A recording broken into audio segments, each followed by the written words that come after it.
In terms of like the future, I'm curious about what you think about where proof of work is going to go. And Yeah, so I'm a proof of work maxi for sure. I think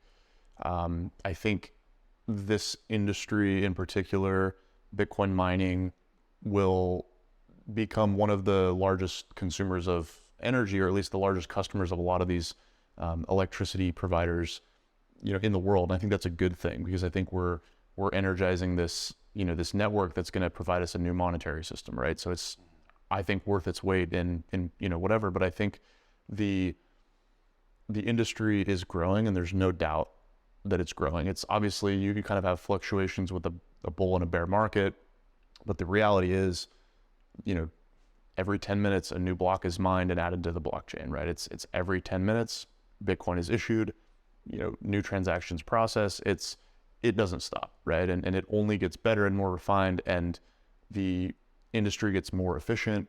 New players come in, old players who are doing poorly flush out, but over time the entire mining network's stronger. And so I think you will have waves of centralization and decentralization with the kind of bull and bear markets, where you'll have, groups getting really big, they get over levered, they get washed out, and then kind of out of that come a lot of opportunistic kind of smaller people kind of picking it up. Again, if you can find electricity and internet access under the right cost structure, you can mine Bitcoin anywhere in the world.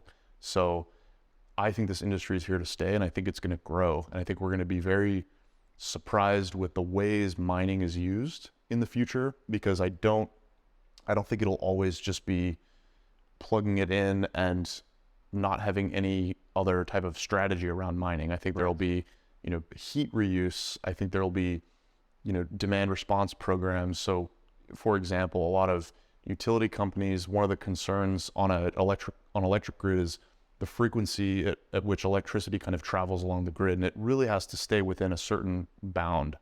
And so what these companies can do is they can have what they call a controlled load, and what that is if they sense a frequency disturbance, right, whether it's whatever it is, they can turn down certain types of demand side load, right? So a lot of mining companies are willing to opt into these programs to help stabilize the grid. An issue with the frequency on the grid, well, let's turn some of these mining operators down, because they can run 24/7. If they turn off for a few hours to save the frequency of the grid and keep it stabilized, we'll compensate them. And now it's almost like an extension of the electricity, or of the electricity infrastructure. So that's on a large scale. On a small scale, you have people heating their homes, heating their hot tubs, heating their pools, like reusing that heat, heating greenhouses. And I think we'll see more and more of that. And I think, Bitcoin mining and proof of work is going to be a very core part of our existence as a civilization, in my opinion. So no, 100%. I think you're gonna see it just becoming more practical. And out here, we've even spoken to some companies who don't even like market that Bitcoin mining is what this is. Like, there's like HeatCore who are creating these like server cabinets where you can plug in Hydro What's miners. And they're specifically selling to real estate and places where it's like, hey, you can use this to plug in and it's going to heat the water for your residence or heat the units for your residence.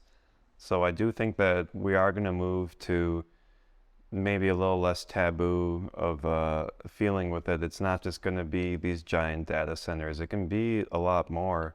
And it's kind of like when Java was like coming out in the 80s and everyone wanted their microwave to have a clock and whatnot. And sometimes I get a little bit carried away and I see it as like that. Like there's household appliances that could just become little Bitcoin mining machines, like a space heater. Why wouldn't you invest in something like that? If you're not like going anything crazy past the energy you're consuming, why not stack some sats while you're doing it? yeah, I agree. I mean, the ingenuity in the space is incredible. The things that people are figuring out, how to mine, how to use the waste heat, how to do it in a way that's quiet. For example, there's a lot of groups who are figuring out, these ASICs are very loud. These fans are running, even just the cooling technologies, right? We've got hydro cooling on the scene now. We've got immersion, different immersion companies coming out with new cost-effective ways to cool things. And then you kind of open it up towards things like firmware. And I mean, it's just, the more you peel back, there's so many layers to this industry that it's hard to bet against it, in my opinion. The more you understand it, it's really hard to take a bet against it, because I just think the incentives are there and the talent is coming, and so is, I think, the capital. 100%.